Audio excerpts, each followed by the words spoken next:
Hello, this is Angelo De Capua, sketch card artist and illustrator for the Upper Deck Company, and you are listening to the Marvel Card Collectors Podcast.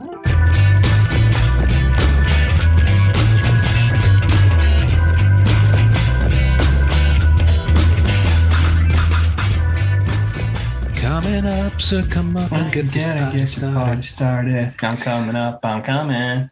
Speaking of getting the party started, hello everybody. My name is Ian Taylor and welcome to the Marvel Card Collectors Podcast, which means we'll be keeping that little bit of pink in at the beginning, my friend. Love it! Brought to you by the Marvel Cards Fan Collective, an awesome community of card collectors and creators. You can find our two groups on Facebook, details of which are at the end of this podcast, so come check us out.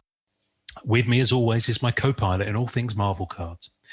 The sun is out, the sky is blue, he smells of wax like surfers do. Yes, it's Norrin Surfer Rad.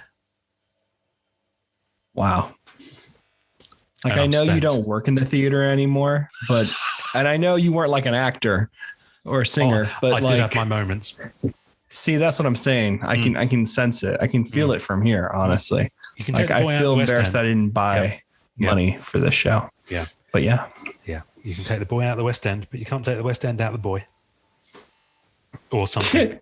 There's a good joke in there somewhere. There's a good joke in there. Don't know what it is, but there's a good one in there somewhere. You know what? Funnily enough, that completely sums up the review of our first 100 episodes. I love it. Oh, dear me. Hello, everybody. How are you? What you doing? How have you been? How's your week been?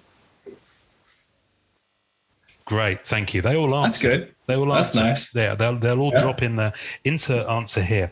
You know what? Since last week's episode, Norrin, where we asked everyone for feedback on whether we should kind of widen things out a bit, or reviews and things like that, and just general feedback. Yes, I remember. Yeah, we haven't had anything yet. Do you know why? No one said anything? No, because we haven't released that episode yet. Oh, I was about to say, I was like, that's some ice cold stuff from these people. He was about to get medieval on their ass. I was like, what the hell, guys and ladies? But pain. But there's no buts. There's not. I'm giddy this evening, quite frankly. Giddy. I am kind of weird too, so I'm excited. All right, this could be. Hang on, I'm gonna have some more booze then. Enjoy.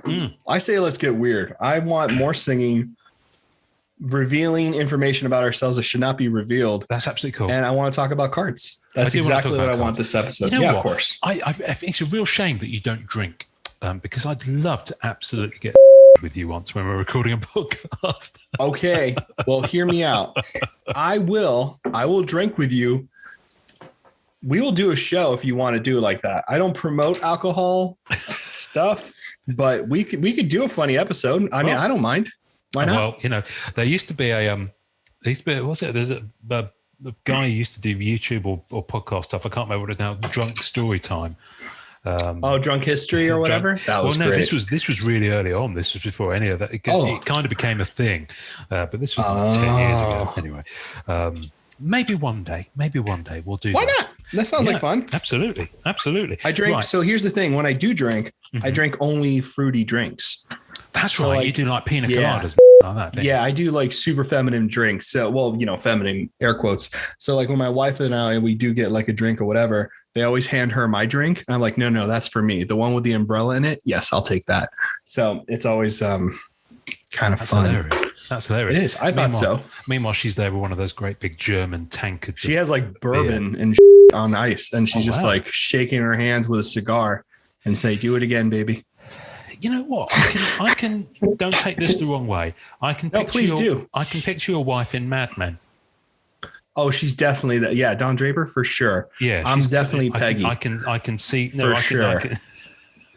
Yeah, I can see that era. You have no idea how freeing it is to wear a skirt. Okay, you jest, but it's a good day. It's a good day when a breeze comes. It's those bras. The wire. I like them. Make my chest look nice and firm. Anyway, I'm going to go straight into talking about our intro artist before I forget how to pronounce his name. You should pronounce it right now. Oh, stop it. You stopped me while I was doing it. Did I do it? No, you got this. Go ahead. Angelo De Capua. God, Ian. De Capua? No, that's totally off base, man. It's not even close. It is. No, that's it. Yeah, that's it. You got it. Yeah. Yeah, no, that's great. Thank you. And he's great. Sorry, Angelo. He is great. Angelo, you're a legend, sir. I really do like his work. I have had zero life experience of pronouncing any names of Spanish or Latino origin. I just can't do it. And Ian's very nice to do it for me because I would just embarrass myself. And I'm part Latino. Funny enough, I can pronounce your real name perfectly well. Well, I love saying it.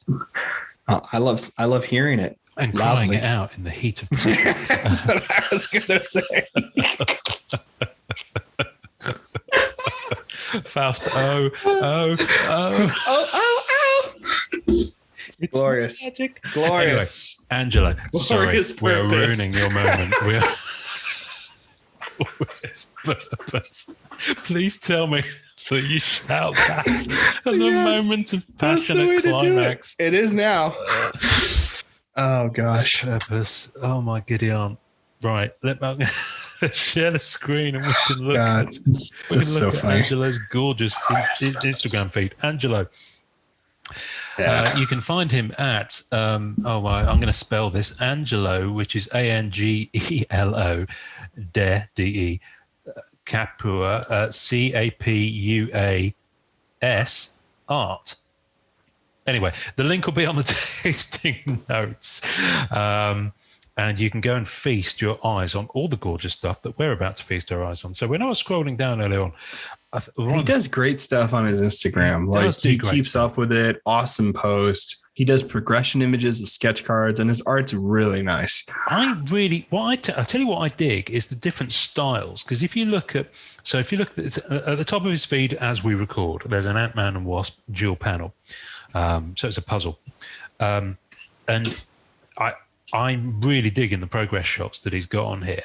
But when I scroll down, I see a Game of Thrones one, which looks like potentially a PSC, which is lovely. But again, it's got a slightly different style and color tones thing going on. And then you scroll down to the stuff that he did for Cloak and Dagger, which again is very, very different. Cool. It's very bold, bright colors. He's one of those artists that have like a very unique take on like anatomy, like Sinkovich or like Justin. Yes. What's his name? Cheung or something like that. Oh God, I really love him. I don't know how to say it. It's escaping my mind. But he also has a very unique like features to his like anatomy, like in terms of the size of his faces. And Angelo has a really unique kind of like big body.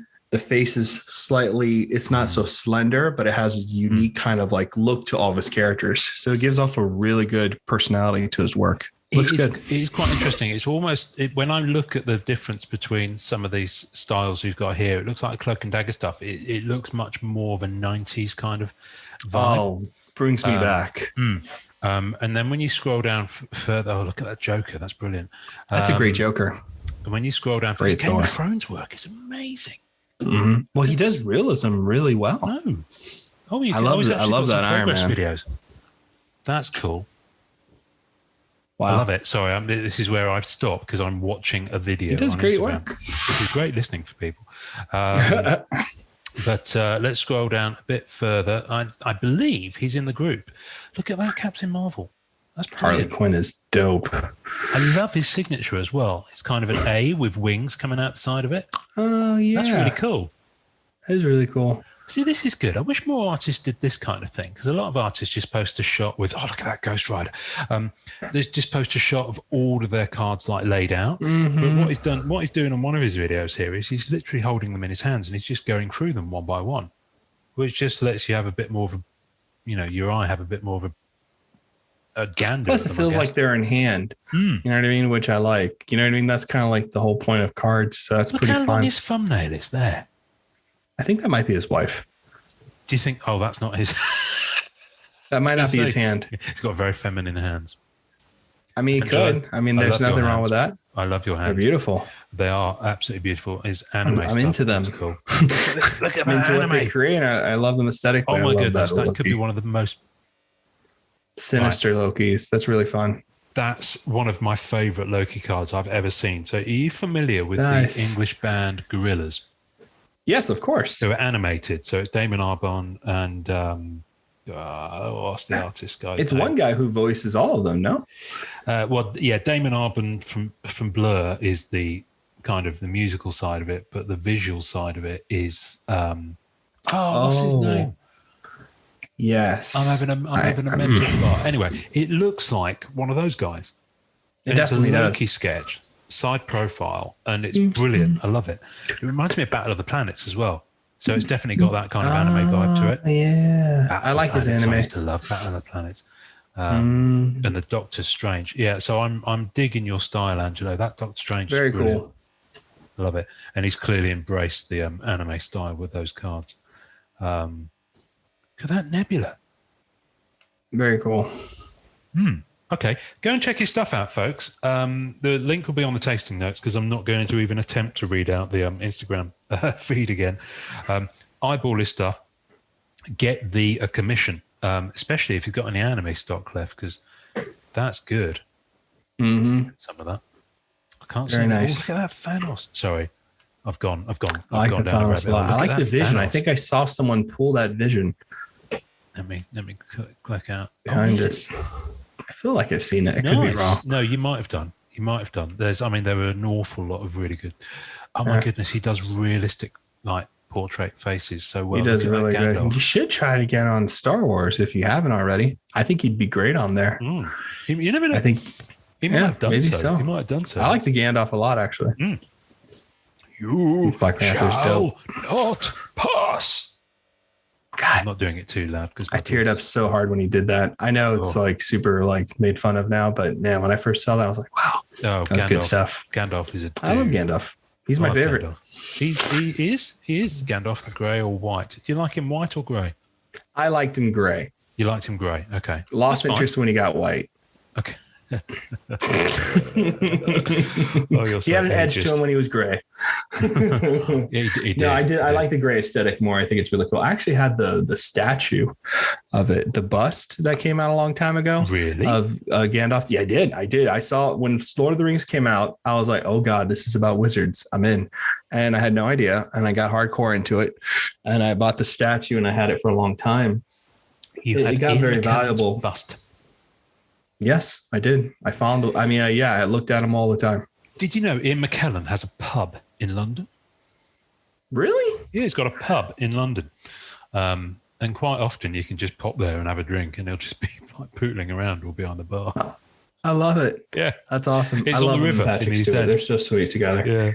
And I tell you what does slightly scare me is that they're really both. And I noticed this when I was watching Picard. And I know you haven't watched much Picard. I know you couldn't really get on with it. I got to get back into it, yeah. What slightly scares me about both of them is they're clearly starting to slow down a bit. And especially Patrick Stewart, you kind of thought, that guy's looked the same for the last 30 years. Yeah. So, but anyway, I saw a trailer for Picard season 2, like a very, very short one that they released about a month ago, and it looks good. So yeah, because 7 of 9 I have is to in check it as a it out. regular cast member. Oh, that's cool. I got to check it out. I just saw the trailer for Ghostbusters and very excited. Yes. Oh, was that San Diego Comic-Con at Home? They released one. You know what? I don't know. I saw that it got released and I saw, but I don't know if it was part of the con. Might have Probably been. was. I'm sure. That's too much of a coincidence, but it's really good. Like really, really good. Oh, I like it a lot. I'm a sucker for Ghostbusters pretty hard. Well, I know you are. I'll tell you what I watched the other day that blew my socks off was the second and bigger, it's over 3 minutes long, trailer for June. Denis Villeneuve. Yes, I saw that. Oh, that looks good.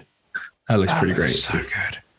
That's pretty great. I'm like, as soon as it finished, I'm like, take my money now. Yeah, it's going to be fun to watch. That would be fun. That's soon too, right? I think that's coming out sooner.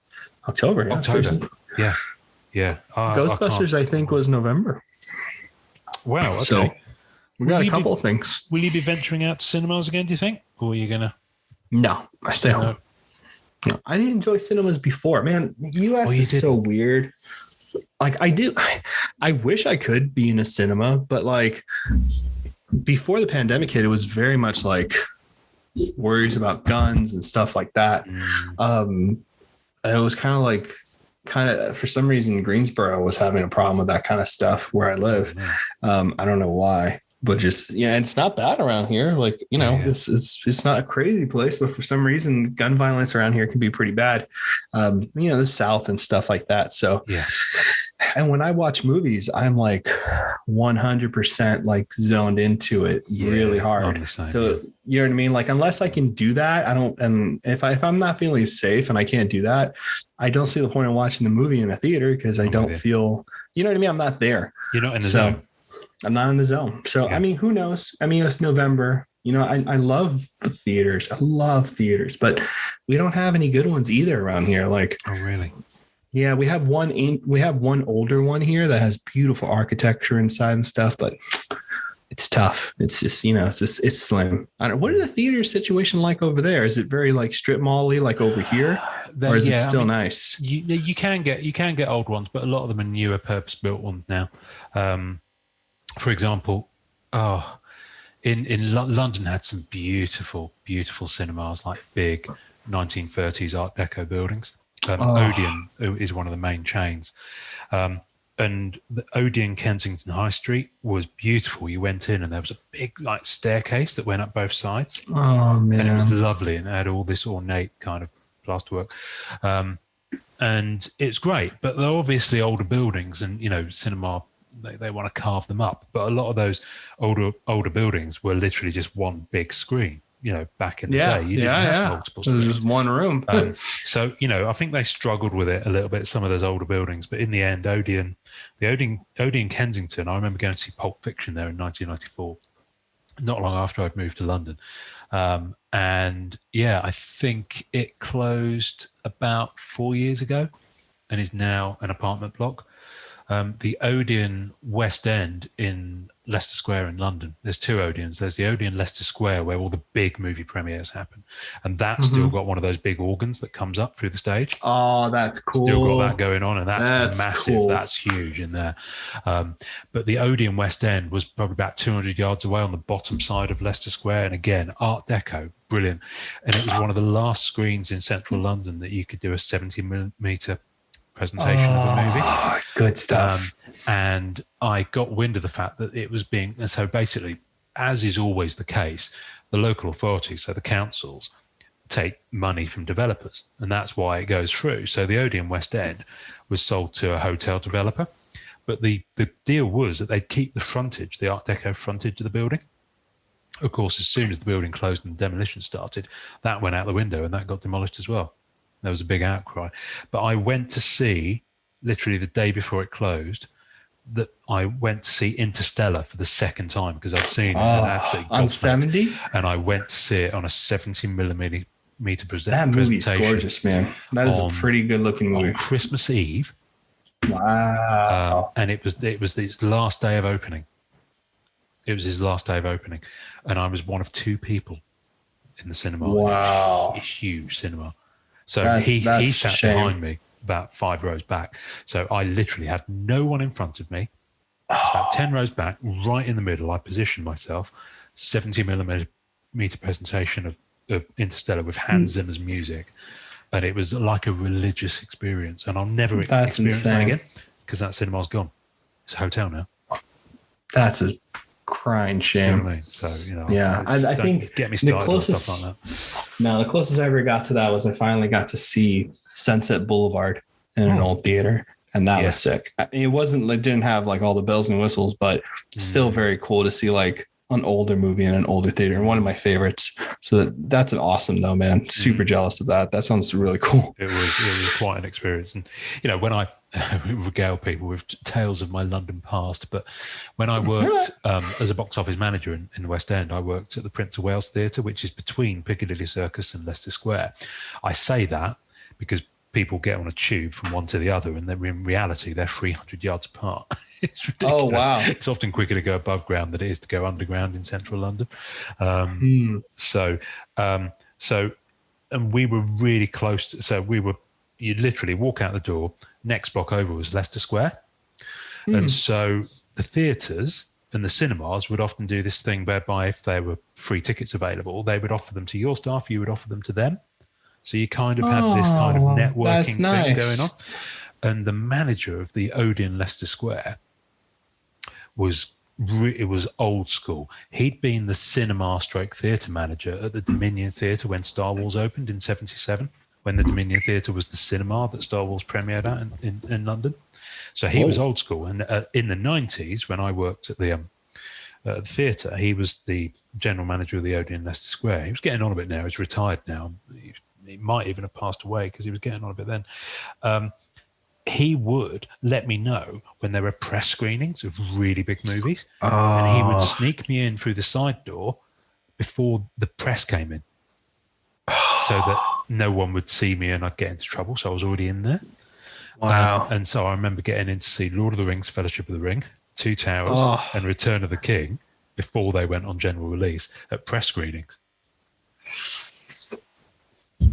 I would love to get press screenings. God. And it was incredible. I went to quite a few media screenings and things like that in the time I worked in the West End over about 10 years. And they all had different print that was produced, press packs and things. So I've got a box upstairs with press packs in for, movies like Twister and Red Dragon and all the movies that came around then. So yeah. Anyway, I digress. That's awesome. Now we were going to talk about two things tonight, and we also had a bit of a competition, but we haven't planned it or talked about it before we went on air.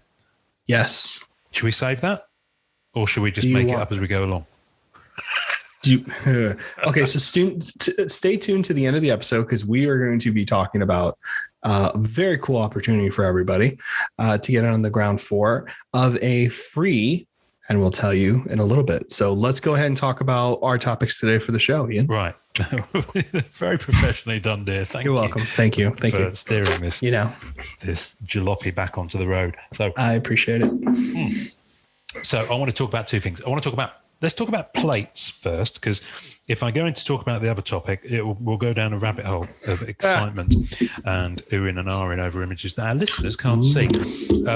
So I've been wanting to talk about this for ages, but you recently did a video about it and it kind of brought it back to my attention. Printing plates for cards. I think we're of the same opinion when I talk about printing plates for cards, which might not make for interesting listening for people, because it's always interesting when there's a bit of a difference of opinions. I love printing plates. I think they're obsessed. Massively overlooked by a lot of collectors, and I think they are absolutely essential for character collectors. Mm-hmm. And I think that it's changing. The market on them is changing massively. I think the market on everything's changing massively over the past 18 months. But I remember, so the first set that came out with Marvel printing plates, unless you know different, was Marvel Beginnings 2012. Yes, it is Marvel Beginnings 2012, and shortly after followed Marvel Premiere 2012. I just don't know what month each one released, but I think Beginnings came first. It was Actually, no, I tell a lie. I have a feeling the first Beginnings set came out in 2011, because remember it was free sets. You're right. It is 2011. So it is. That's right. It is. So it's Beginnings. It is. So it's Beginnings started the plates in Marvel cards. There are whispers, and we've seen pictures, but they're not pack inserted plates. So I don't consider them printing plates, but there's the 1992 Marvel Masterpieces, but they're probably just production plates. Like, they're not actual plates, which are the 4 colors, blah, blah, blah, blah. So so just so it can be interesting, the naysayers, and we got not a lot of them, but surprisingly, I was surprised by the poll was it me who started that? No, yes, you did the poll. Yes, it was me. You did it, yeah. Because I was confused, because I basically went on a printing plate hunt. I didn't buy anything because I can't really diversify my portfolio. But and you don't like spending money.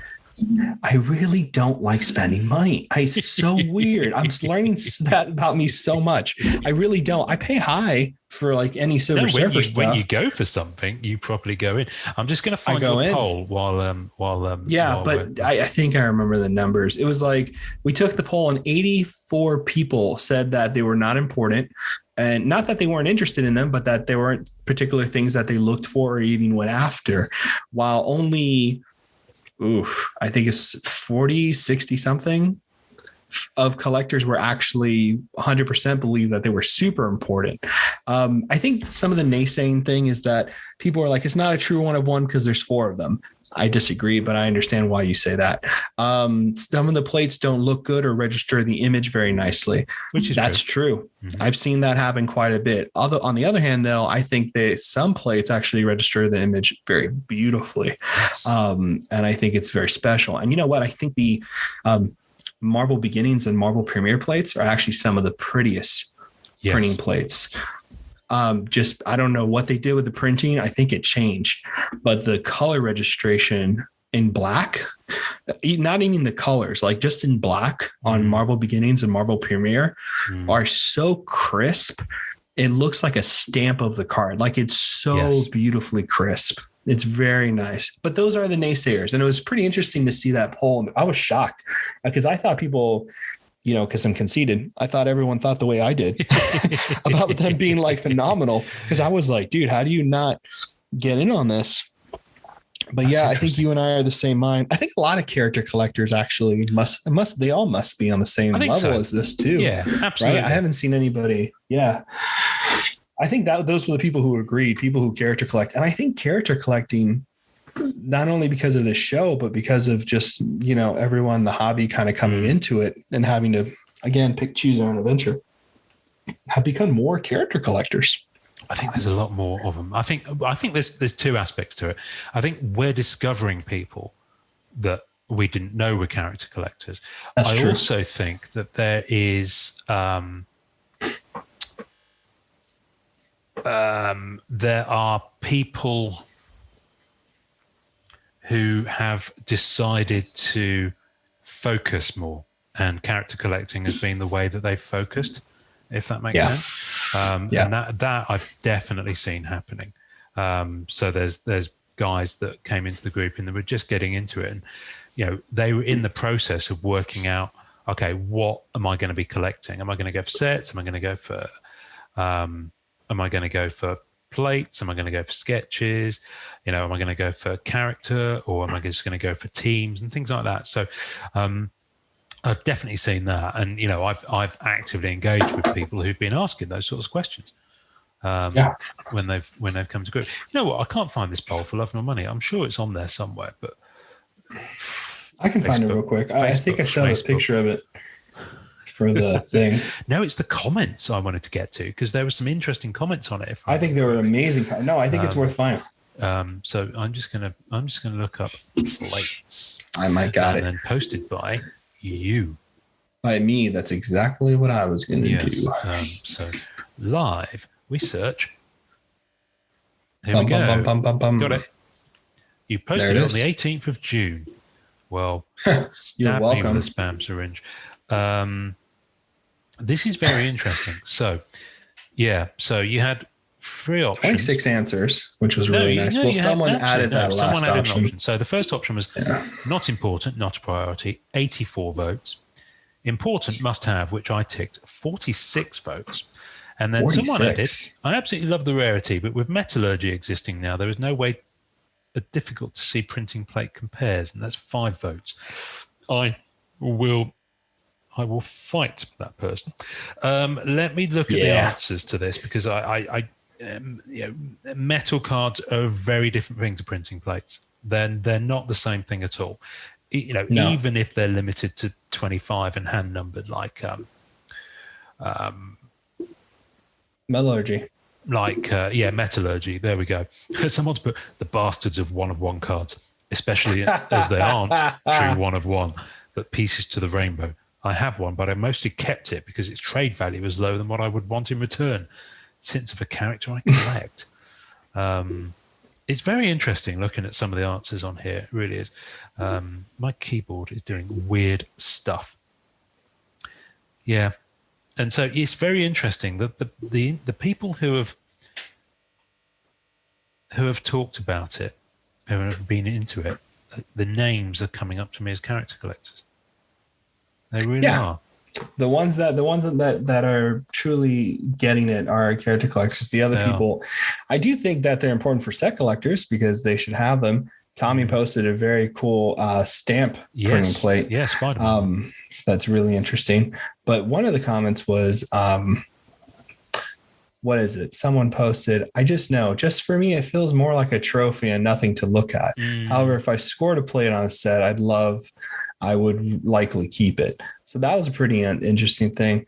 I don't think printing plates are even close to what metallurgy are. I think that's a very poor comparison. That's a finished item that was designed to look a certain way. Printing plates are part of the production, man. Yes. They are the thing that created the card, right? It's like having original art. And we've spoken to Upper Deck. They literally are cut from the sheet, and then they're filed off, and then packaged and stickered and sent off. Yeah. They are 100% cut from the sheet, and they really are used for the production. And the argument back in the day was, then they should be mirrored if they were being really used. Printing presses have changed over the years. They don't work the same way as they used to. So the plate would not have to be inverted. So because that was a good point, but then, we asked him and they were nice enough to talk. Of course, Andrew Morrow, is printing plates, Andrew. God. If you ever want to know what printing plates are like, that's all on him. And it's interesting to see what he says. Saw this post across my feed. I'm a stranger from another universe who drops in occasionally. I love my plates. In fact, the hunt for plates in parallel, he has become my daily request. I'm happy to own one of any card. In my opinion, printing plates are the foundation, building blocks to all things trading cards. Second to the artist illustration conception to no art, no plate. Wow. No cards, no parallels. Collect what you enjoy. Andrew is just a good guy. It's interesting. Armand has said being part of the production process gives them a special place and value in collections, just like prelims, sketches, and paintings. And some are better than the actual final card. Now, this is an interesting point I wanted to talk about. Tiering of plates varies with each set, but Marvel Masterpieces is consistently at the top with good reason. So what I find interesting about printing plates is that the value that people ascribe to the set and the demand that the set has a very, very direct correlation with the value that a printing plate will have, or that the prices that people will try to realize for it. A good example would be Marvel Annual. Marvel Annual printing plate. That's stupid. So dumb. Those plates are gorgeous, man. I do not know what people are doing. Now, this is the interesting thing. On previous years, Marvel Annual, the printing plates have always been a product of Pack Wars primarily. And because Pack Wars was a relatively easy buy-in, and you had a decent chance of winning, and the plates, they fell like candy from a piñata when Pack Wars started. They were popping up on e-packs every 5 minutes, and you'd have a pretty good chance of getting one, and that means you'd have a pretty good chance of trading that one if it wasn't one you wanted. I love that. We feasted. I mean, I was lucky enough to track all 4 plates from 2018-19 Marvel Annual and acquire them from the people who pulled them on Pack Wars. And because they all popped up within the first 2 weeks of Pack Wars running for that set, and I just reached out to them. And at that point, decent middle characters like Black Cat, the plates were going anywhere from 60 to 80. So I think Lucky. I paid on average about 75 each for them. And to be honest with you, in my mind, Marvel Annual is probably still there because I don't think the quality of the art or the production is up there with Marvel Annual 2018 as with Marvel Annual 19 and 20. Right. Plus, Pack Wars costs a lot more with the new Pack Wars, and the win ratio is much lower in my experience of doing it for the first week, and a lot of other people said the same thing. So you have to spend heard that more. from everybody. Yeah, you have to spend more, and you're getting a bit less to what you spend in terms of the ratio of plates. Nevertheless, they are popping up. But because of the fact that people are spending more on it, and because of the last 18 months' impact on the hobby, yes, you can go on Compsy right now and buy a plate for quite a few characters for 40, 50, 60 bucks. Nice plates as well. Nothing wrong with them whatsoever. But some people are putting them up there at like 3, 4, 500. And I'm sorry, but it's a printing plate and it's nice, but it ain't Marvel Masterpieces. I'm sorry, buddy. You ain't getting that money for a Marvel. No, that's just flippers. That's just people trying to, do everything they can who don't know the hobby. And I become more vocal about this. But some of them are people who know the hobby. They're just people who do that normally with virtually every type of product on ePack. That's what I'm. Yeah, that's yeah. So I mean, here's the thing, right? A lot of people prey on other people when it comes to listing things really high on eBay, and that's what it is. I mean, we can be honest, right? And it's not that doesn't come out of a place of being sour, because if I want something, trust me, I pay for it like everybody else, and that's fine because that's the game. But I think the issue there is that there has to be some real knowledge to prices, because otherwise people do feel cheated and then leave the hobby, and then the hobby gets hurt. But anyway, I think that's a crime. Any Silver Surfer plate I see ever, I think JD said this too. Any Surfer plate I see, I get it. Yeah. That's it. I just do. I'm the same. Because you don't see them. You don't see them. And that's I learned that lesson because I was in at the ground floor with printing plates for Black Cat. That's right. Because you went hard into beginnings. So I went hard into beginnings, but I was actively looking on eBay for them because I realized I was into Black Cat. I was very focused on Black Cat and not much else at that point. So I was, and all 4 printing plates from Marvel Beginnings from the base card I managed to get. I haven't managed to find any for the card B73, which is the breakthrough issues, Spider-Man 194, Amazing Spider-Man 194. I told you where one is. I already told you, but it's expensive. I told you where it is. And that's the thing. It's like, I don't blame you. No. I took 2 years to finally say yes. The guy, very nice guy. It's not a scalping thing. That sometimes you guys, so everybody knows, I'm sure people who are listening to this actually do know this and have experienced this, but you understand, some people spend a lot of years putting a whole set together. Yeah. They, and the problem is that, when you put a full set together or something like printing plates, you can't sell it. I'm going to be very honest with you. Very few people will take the plunge and buy them. I helped someone sell their Marvel Premiere printing plate set, but that's a very small set because there's only 50 cards in there or something. Right. So, a plate from every character in there, and they had multiple plates of each character. They were the person who had all the plates. You don't see that completed anywhere. Luckily, I called out to a few people who were looking to make that plunge. I think Zach went ahead and has the 2018 Marvel Masterpiece plate collection. And I think he has a plate for every character. Nice. I don't know. He's made that public here and there that he was hunting that. So that's not a secret. But, when you put together a set at such a high profile like that, you're not selling it. And if you try to sell it, you're going to have a hard time because very few collectors will take the plunge like that. And I think that was some of the problem with the Marvel anime plates is that was a hell of a buy-in to buy all 4, which I love. Yeah. Which I love. And I think that's really smart. But at the same time, that's a huge buy-in at that point. Anyway, but I took the plunge on that Surfer Magenta Marvel Beginnings cover. Right. You got that, didn't you? And that was 2 years. That was 2 years of me hitting him up and being like, "Hey man, has your price changed? What do you think?" He goes, "Hey, I'm really sorry, but I have a full set. I actually really like this card. I gave you the price just because that's the only way I'm going to be okay letting it go." And he didn't bother me. He apologized, super decent. And which is eventually, fine. Which is fine. I respect that. Him saying, "I don't really want to sell it, but if I was, this is the price." See, and when it comes to that, when it comes to those moments for me, I don't argue because I'm like, well, that's 100% fair because I'm asking you to give this up There's no reason for you to like meet me halfway because I'm bothering you.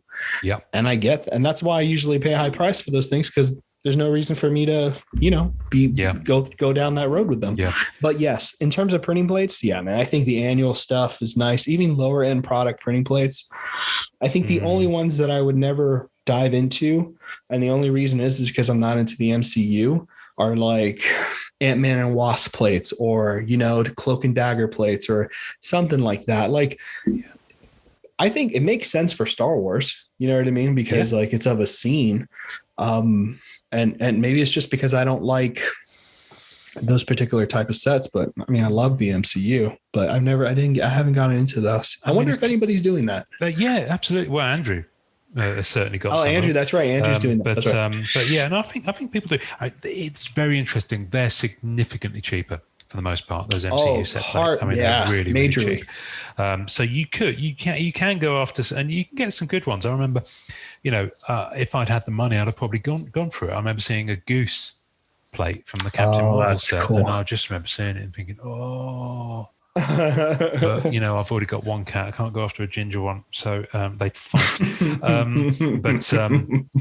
But the what I do find interesting, because my journey with plates, because I was kind of into them from the beginning. So beginnings, and then when I got that 4, I was hungry for it. So when Vibranium came out, that's right. Now between that, Fleer Retro came out, and they did plates in that as well. They did. They really did. And I managed to get. I've never seen any others, but I managed to get one for the. There was a throwback insert with Black Cat on it. I managed to get one from that, which is gorgeous. It's really good artwork as well. Not original art, but gorgeous artwork. And then Vibranium, I went in hard, and I've got 3 of the 4 plates and all of the different parallels, the 6 parallels, including the wow. So I've got that, and then completely missed Masterpieces 2016 because there was stupid money out there. My daughter had just been born as well. I had other things going on. And then let me think. Fleer Ultra Spider-Man. I was lucky enough to get 2 of the base and 2 of the metal plates from that. I love those plates. Marvel Annual 2016, which is Terry Dodson artwork that's used. Oh, I've got 3 of the 4 from that. Dan, you're such a beast, bro. What else do I have? I have Surfer just doesn't have that many. Marvel Gems. I've got 2 of the plates from Marvel Gems. Let me think. What else? I've obviously got, and then so I've got 3 plate rainbows. So I've got the Marvel Beginnings, I've got Marvel Annual 2018-19, and Marvel Anime, which came as a set of 4. And that one I was on noodles for quite a few months. You had to get that because that's beautiful. And shout out to John T for hooking me up with that one. And I've got 1 printing plate from Masterpieces 2020, a base one. That's good. Oh, I know the one you have. That's a beautiful piece. It's beautiful and interesting because the character's upside down in the art. Someone's obviously not realised that, and the sticker on the back is upside down because it's hilarious. So I'm lucky enough as a character collector to have plates from almost every set that she's been in that had plates. Extremely. And that's taken a lot of work. I've found it very challenging with Marvel Annual 1920 for many reasons, and mainly because the people who've got them either won't respond or also collect Black Cat, which is like how dare you? There's no other Black Cat collector. The nerve of some people. Do you find yourself getting irrationally dismissive of other people who collect your character, or have you come to terms with it? Because I get irrationally dismissive about it. I'm like, oh God, I think for me, who do you think you are? Surely I'm the only one. Surely I'm the only one. I've done that jokingly for sure, and then half serious. But I think it's weird because when I got in here, I had been collecting the Surfer previously, but I didn't have money for sketches. Like I just, you know what I mean, like.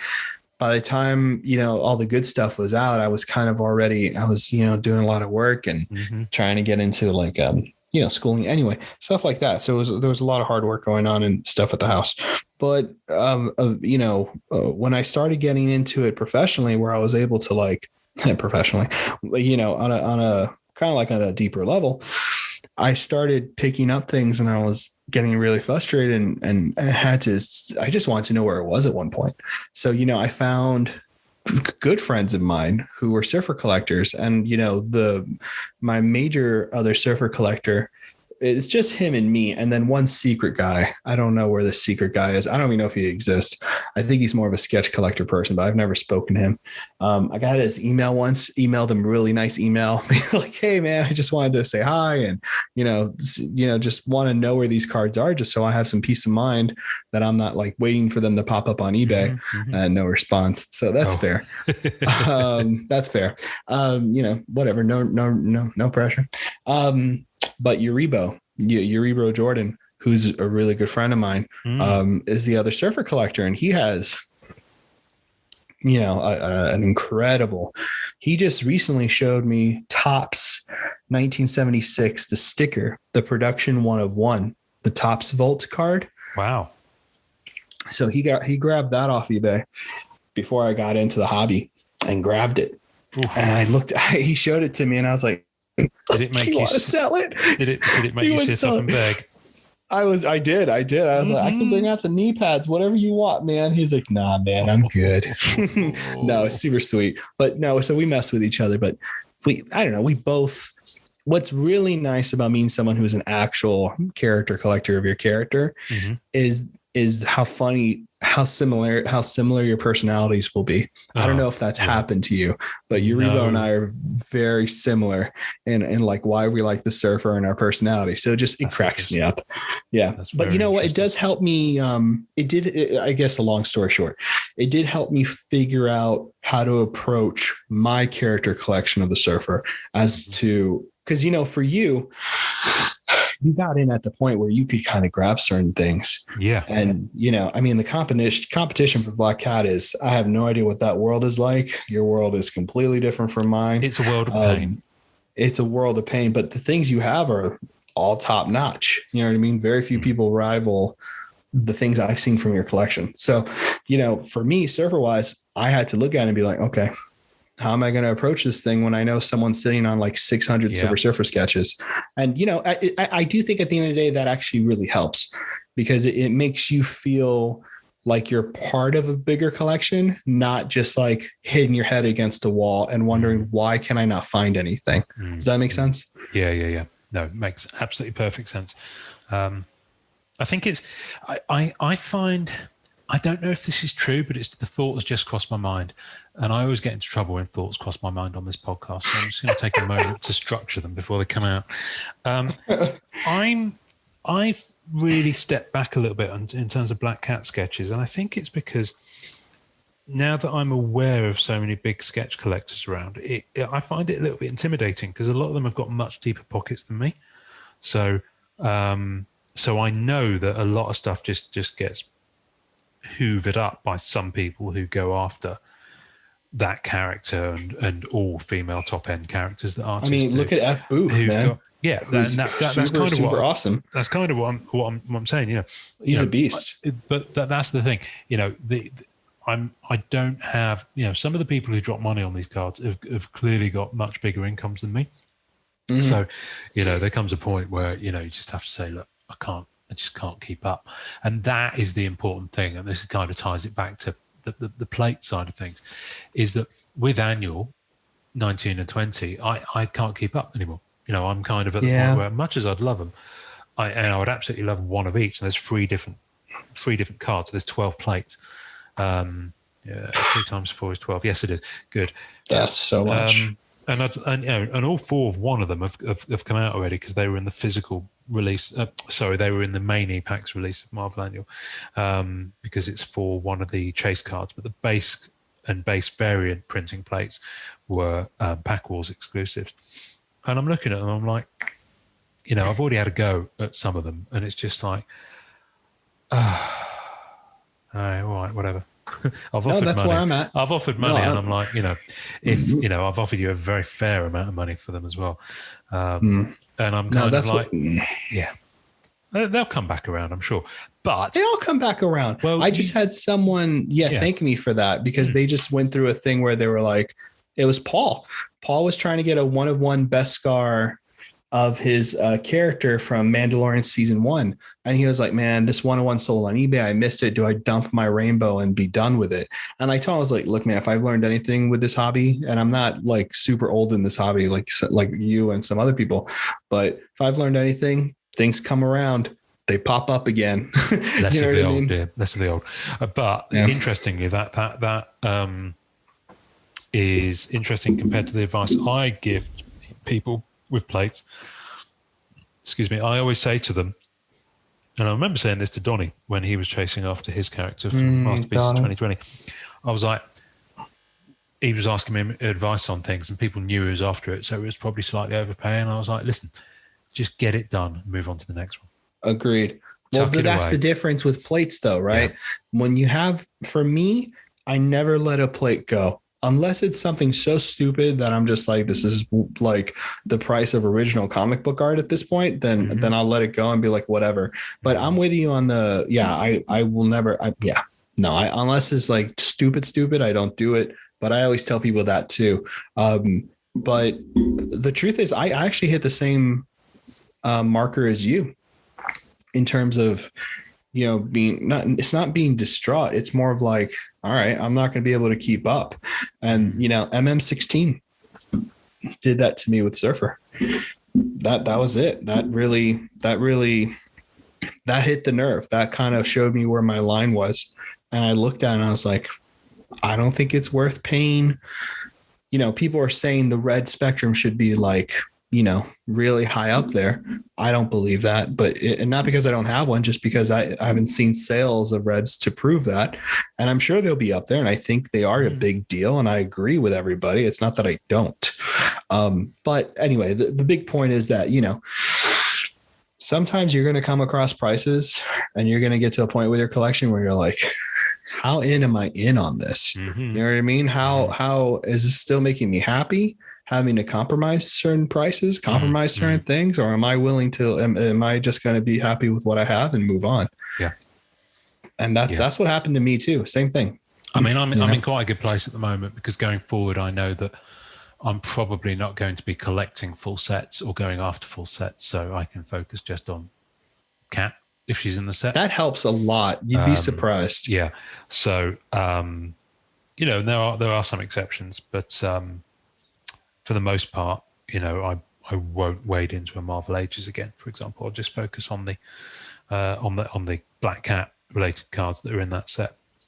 Obviously, at Masterpieces, I'd go for all of it and just hope that she's not in it that year, because she's not in every year, which is good. Thank you, Simone, for not putting her Black Cat into Masterpieces 2018, because I didn't have to go going on that year. But yeah, printing plates. I mean, listen, I'm blessed to own the ones that I do. I love them. Same. They really, really. I mean, some of the 9 pages I've got with them, and they're just enormously satisfying to have. That's so cool. So, I would say that if you dig them, go after them. A lot of people think that whatever the rainbow is, it's not complete without at least one printing plate, and I'm very much of that mindset. On the other hand, I won't bend over and touch my knees and drop $500. Or thereabouts on a Marvel Annual printing plate. It's just not going to happen. So, but and all of this is superficial. All of this is just whatever you decide you want to do with your collection. Some people will pay that money. Some people won't, and you have to make those lines in the sand, man. Like you just can't. You can't. There should be no. This is what makes a rainbow. This is what a rainbow is. People can say that. I have said that, but it's just for what it is for me or for somebody else. Does not have to be for any of you out there. We did a rainbow whatsoever. Episode. We sang. It was one of our early lockdown. Let's cheer people up and do a rainbow episode. I had fun doing that. That was a good time. You even put a rainbow on the video. You remember we did a little video as well. I did. We did a little thing. It was absolutely hilarious. Great. I had a fun time. I loved it. Awesome. Can we change course slightly? Yes. unless there's more to talk about in plates, I kind of feel like when we came to a natural It was beautiful. Kind of, I love it. there. I want to go on. Is basically what we're saying here. The summary of it all. You love plates. I love plates. To those 84 people that said they didn't, that's absolutely fine. Collect how you want to collect, as long as you enjoy it. But we're not ending the episode there. No judgment. Nope. You're all mad, right? You know what you're missing. No. For sure. Right, I'm not going to share sound in case my computer makes a weird noise. Norrin. Yes. I have. Oh God, here we go. I've been bewitched and besotted by Marvel Black Diamond. Oh boy, I'm still shocked. Right, let's talk about this. Not shocked because it's a great set, but shocked. So we're recording 8th of July. It dropped on Friday the 23rd of July with no warning. There was no email the day before, or even the day before, as normal with an e-pack release, to tell people that it was happening. So all of a sudden it dropped. And all of a sudden, people who are normally big spenders were like, oh, crap. And they, some of them took a couple of days to rustle up the funds. It's a good job they didn't take more than a couple of days to rustle up the funds because it sold out. It took 4 days. Sold out. In fact, it sold out. Where are we now? So it sold out probably Tuesday, I think, getting near to midnight EST. Somewhere around there. Because when I woke up... I'm not surprised. When I woke up, it would have been about 1:30 EST on Wednesday morning. And it had gone a few hours previous. So, yeah, late evening Eastern time. So, which would have been kind of, 8, 9 o'clock Pacific. So, yeah. So that lasted all of 4 days and... because it dropped about 5 p.m., about 4 days and 4 hours, give or take. That's crazy. And when it started dropping, so basically you can tell how many cases are left when you go to the to buy stuff, and people do this trick where you put in the maximum number you can of 99. I love that. And if it might say only 89 are available, so it's dropped below that 100 point. And once that's out there, we saw it with Fleer Ultra Spider-Man as well, which was ferocious. It is literally like one of those 70s movies where someone falls into the river and there's piranhas. It goes bonkers. So I'm not surprised. And I remember yesterday it was in the space of about 6-7 hours, it went down from about 99 cases, and when I went to bed, there was about 23 left. Yes, it was crazy, but it dropped, and it was $3.99 a box. Yep. So, and remember, there's only 6 cards in a box stroke pack, and there's only 5 box stroke pack in a case. Jesus. That said, pretty much all killer, no filler, because the achievements, interestingly, were tied to one of the inserts that was possibly the weakest on the physical release, the polished patches. And also, I think there was an achievement tied to the diamond facets as well, which are those film sale cards.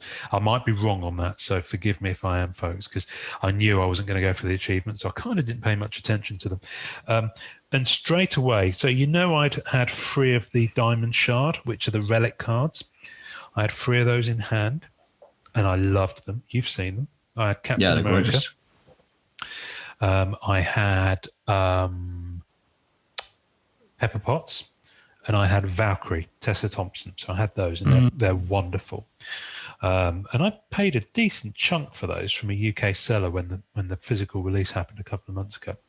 But once I got them in hand, there was no going back, quite frankly.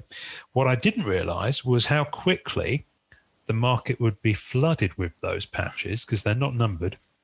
And how quickly the prices would drop. I was watching them, and some of them got down to about $15 on ComC within 36 hours of the product being released. And it was absolutely bonkers. So I started snapping up a few, and then I thought, you know what?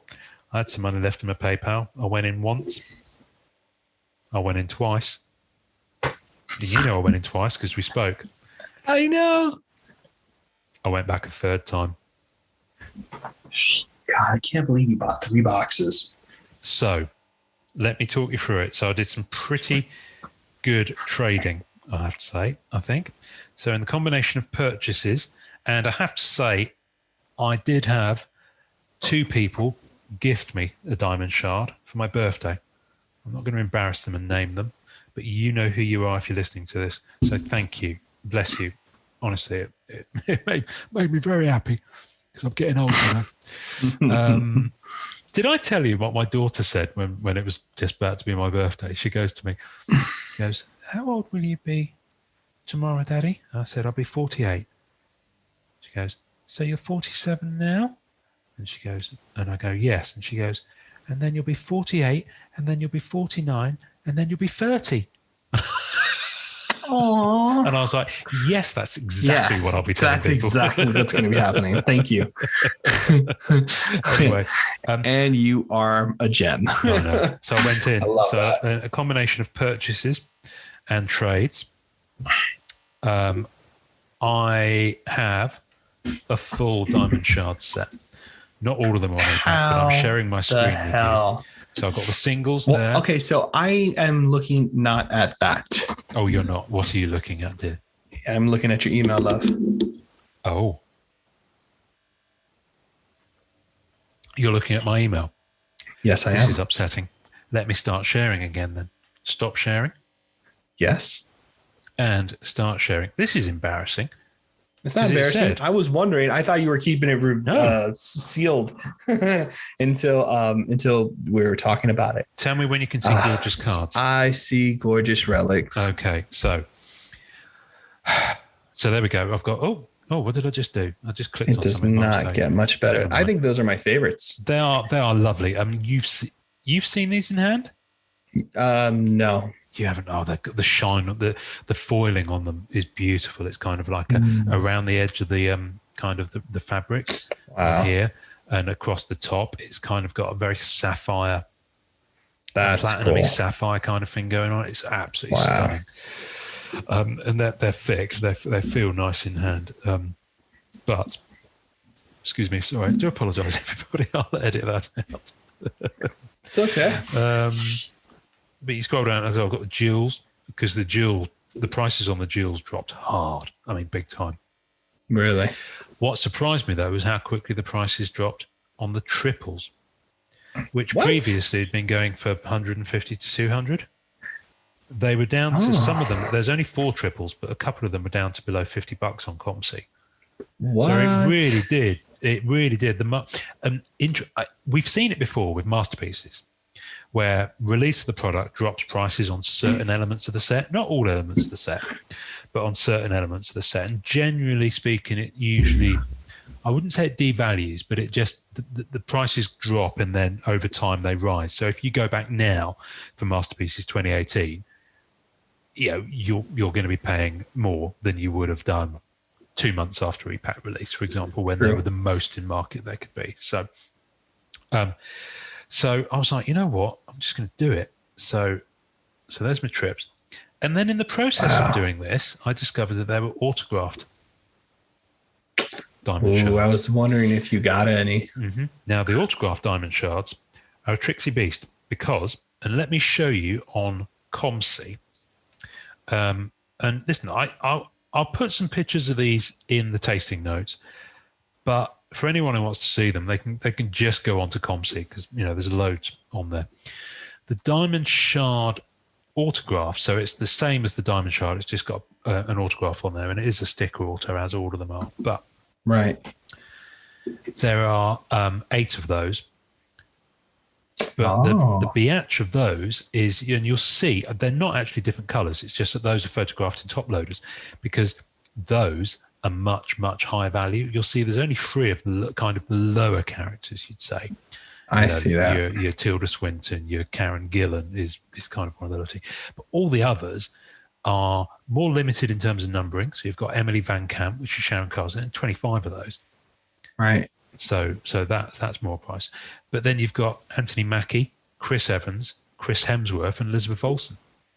Wow. There's a lot less of each of those. Where Anthony Mackie's to 49, but the Evans and the Hemsworth to 25. So I know pretty much, unless I go after these when I've got money in my pocket. I'm just happy settling for these 3 here. Mm-hmm. And sure enough, I have the Nebula on Beast. my Upper Deck E-Pack, and when I zoom in, I want you to pay very close attention to that number right there. Oh, you dirty dog. How did you get the alpha? I got the alpha because a very, very, very nice man, Daniel Rubin, I'm going to name check you. Rubin. He had that, and I already had one, but it wasn't the alpha. And earlier today, I hit him up, and I had to give him some extra stuff on top of it, but I didn't have much left. But fortunately, he took it. So thank you for that, Daniel. And the reason I went after that one is because on ComC, I managed to snaffle up this beautiful thing. No, you did not. I saw that on ComC. Are you kidding me? Yeah. So I've got 2 alphas of the Black Diamond Are they from the same movie, Volume 2? Possibly, actually. Although Nebula could be from Guardians of the Galaxy 1 or oh no, they're both Avengers. Actually, no. What am I looking at there? That is something different. Sorry, bear with. Got so many screens open. Wow, those are pretty. No, that's from the first so you have the Galaxy. first one, and then you have Volume 2. I have Volume 2, cool. Which is Elizabeth Debicki as the lady who wears gold. I can't remember the character's name. Yeah, she's the maker of Adam Warlock, baby. Oh, well, there we go. As Aisha. Wow. So yeah, so I went in for that, and then so I've only got one more of those to go for, in the kind of lower tier kind of echelon. If I can, I've got so many browser windows open. What's going on? Why is my mouse not working? Who knows? That's really cool, man. Where is it? The other one I want to get is Tilda Swinton, and I have a trade out for that right now, but it's not for the alpha. Unfortunately, I found the alpha, and it's with someone who will never let it go because they are a cockwomble. So they are what? A cockwomble. I love it. Oh gosh, that's funny. The professional term for it. So then I discovered the Triskelion autographs, and I can't remember how I got my first one.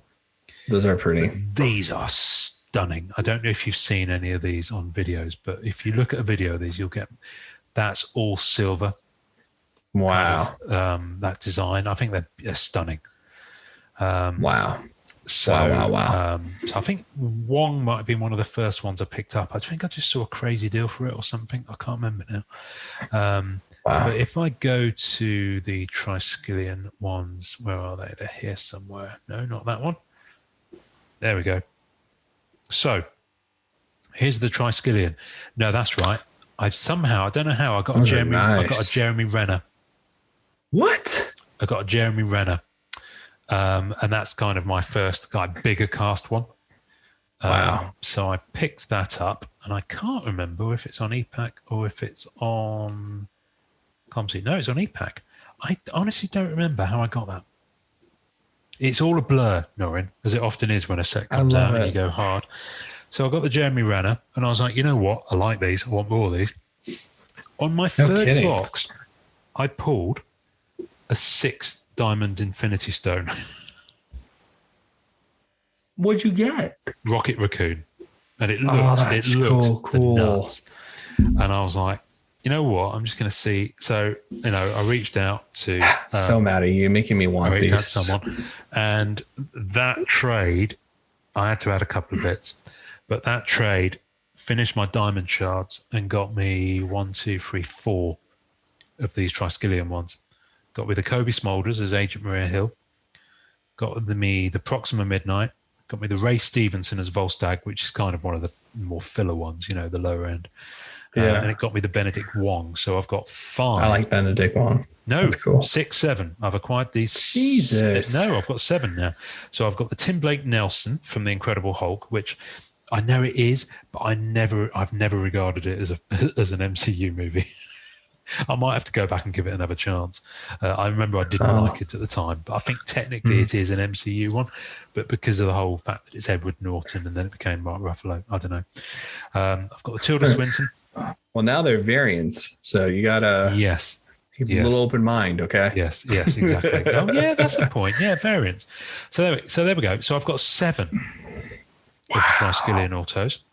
Now, the Triskelion autos, interestingly, as you can see here, some of them are amazing. So all of Anthony Mackie's, and there's only 35 of them, but all of them are inscription. So how do you know that? Because I've seen them, all of them that are on these. Wow. But they're not, Upper Deck sometimes put out regular versions and then inscription versions. Yeah, but all they've 35 not done of them are all inscription. 35 is written Captain America. Now, bearing in mind, this is an image of him from Endgame. So technically, he's not Captain America at that point. Spoilers. But that's kind of cool, though. I think that's dope. I am going to go for one of those at some point, but not yet.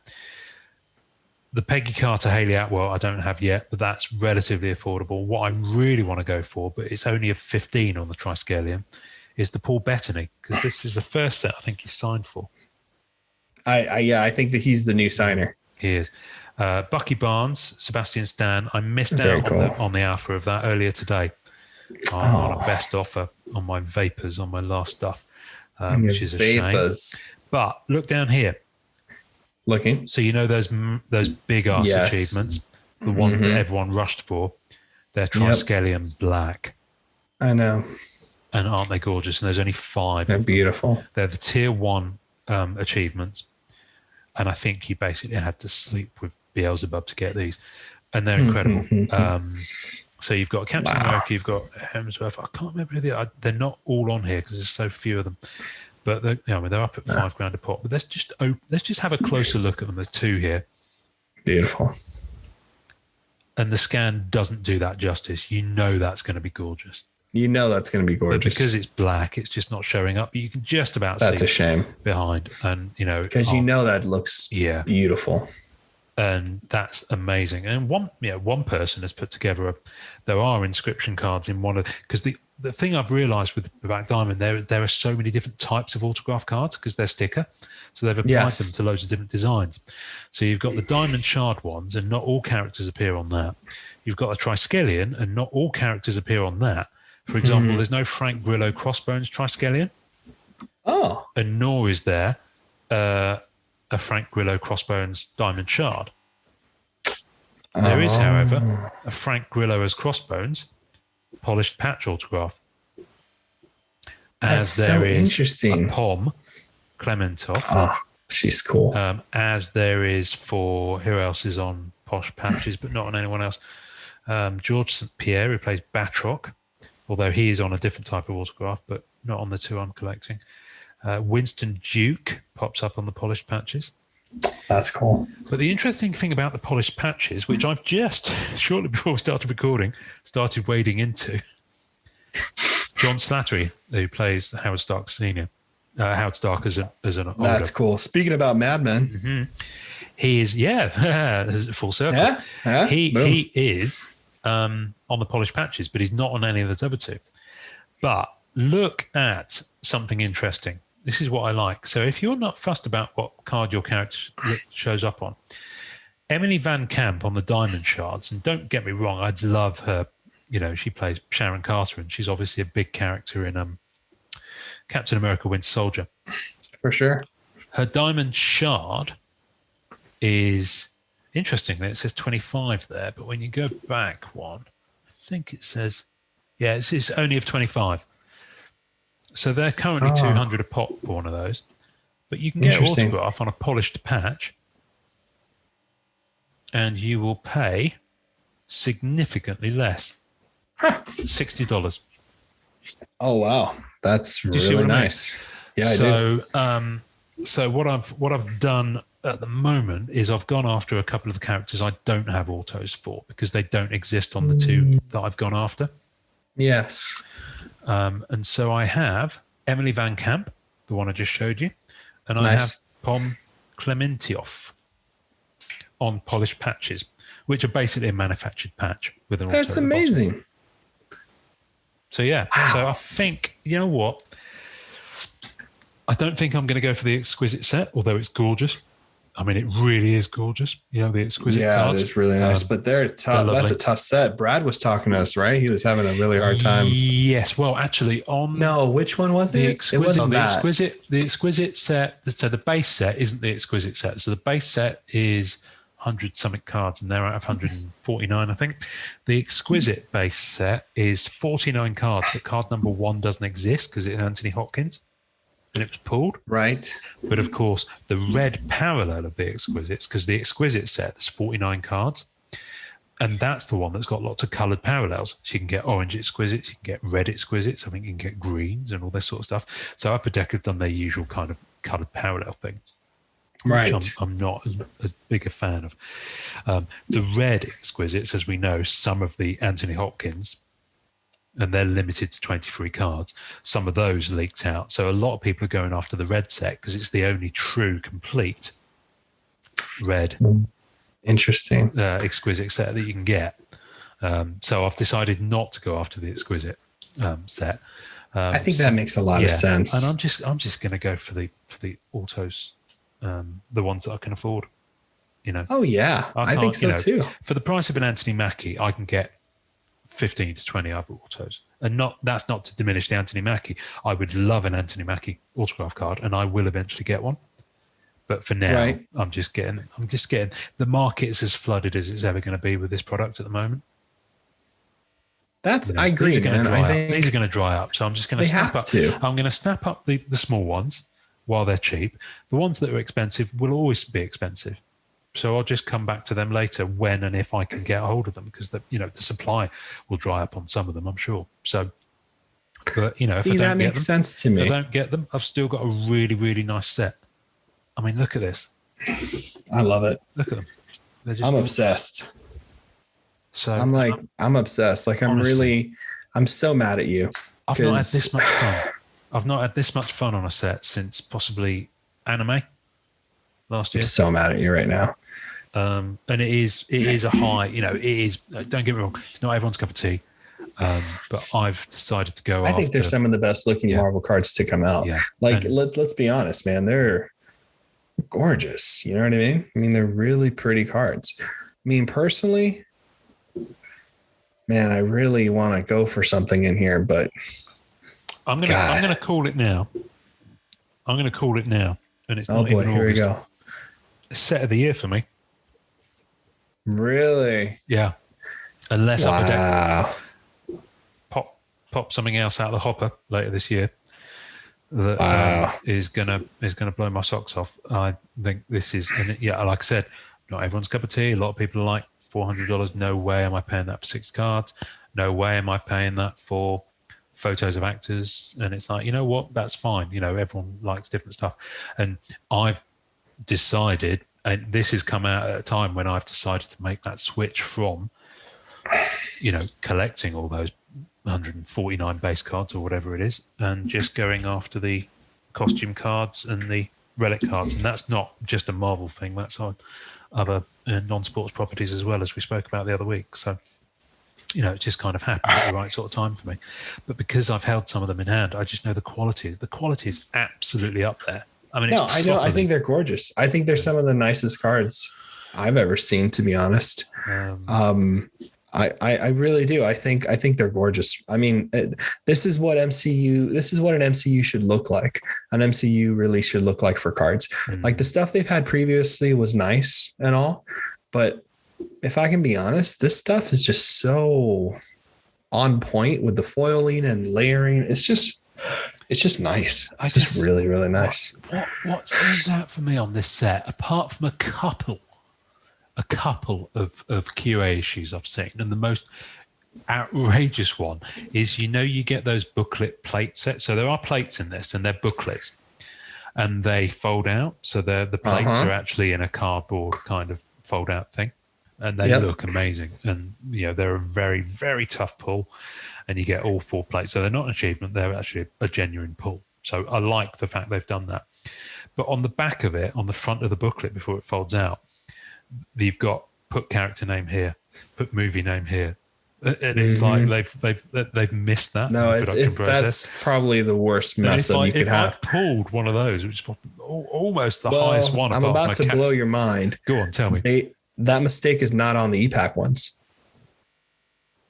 What?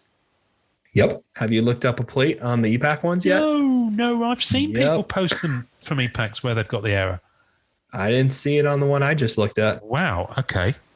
That's interesting. Maybe I'm wrong. I just looked. I'm looking now. I'll look again because I was just looking up a character I really wanted to see if the plate is out. And of course it is. Do I see if there's a plate set for Goose? Nope. Do I dare look? I mean, yes. So it's not that it says name and stuff like that. That's actually on here. The really messed up thing is, no, I see what you're talking about. It's a Spanish word that's a really nasty Spanish word because it's like put duh, but they actually spelled it in a very nasty way. I'm with you. So, and then that's what they have there. I'm just like, that is such a mess up. But they fixed it on the back. Yeah. But yeah, the front is aside, and as in completely aside. I can't fault it. You know, I mean, there's obviously elements of it that are designed to be more affordable to people than others, and there's obviously very high end stuff. So, for example, the Chris Hemsworth inscription, "Bring me Thanos," looks absolutely gorgeous. Yeah, it does. It looks gorgeous, and that's a $1,500 card. Right, beautiful card. It's a beautiful card. You know, one day I might get one, but you know what? For now, I've got a very, very happy set. I've got a happy set. A happy set. I love that. Very focused. I've stayed very focused with it, although I am considering going after another element of it, but only because I'm getting autos that I couldn't get in the other two elements that I was. You know, I've gotten the ones that are within my reach as a collector, affordability wise from the other, the Triskelion and the Diamond Shards. As I've just had a trade land for the third and final of those Diamond Shards that I can afford. No way. Have a look. Yes, here it is. Wow. I have a Tilda Swinton. Otherwise known as Baldy. So thank you, Dean, for that one. That's really cool. So basically, yeah, just with the cards that weren't, you know, ones I'd keep, I'm just maximizing the trades on them where I can. Wow. Card number 40 of 99. So there we go. That's in my collection. So there we go. So I've been diamond mining and I've been loving it, my friend. Loving it. Wow. Well, it looks like I might have to. God, I'm so torn between two cards. Just be very focused. Have a chat with Brad Galley. See what he says. That's exactly what I have to do. Is have a chat with Brad Galley. I mean, the main thing that I've been doing over the past week, Norrin. You know what I've been doing over the past week. You just been enjoying collecting. Too right, my friend. Thanks for listening to the Marvel Card Collectors podcast. Visuals and tasting notes for each episode can be found on our Facebook page. You can subscribe and leave us a voicemail via our home on anchor.fm/MCCP. We're also on iTunes, Spotify, and all major podcast platforms. Please take a second to subscribe, like, and review our show wherever you get your podcasts. Our podcast can be found by Googling @the MCC Pod, which will also find us on Facebook, Twitter, YouTube, and Instagram. Our Facebook community is at MCCW, Marvel Card Collectors Worldwide, and MMC, Marvel Masterpieces Collectors. The great music we use is called Rocket Power by Kevin MacLeod. Thanks to the collectors, artists, and creators who support the Marvel Cards Fan Collective. We'll see you next time, and remember, it's a small hobby but a fun one. Make mine Marvel and enjoy collecting.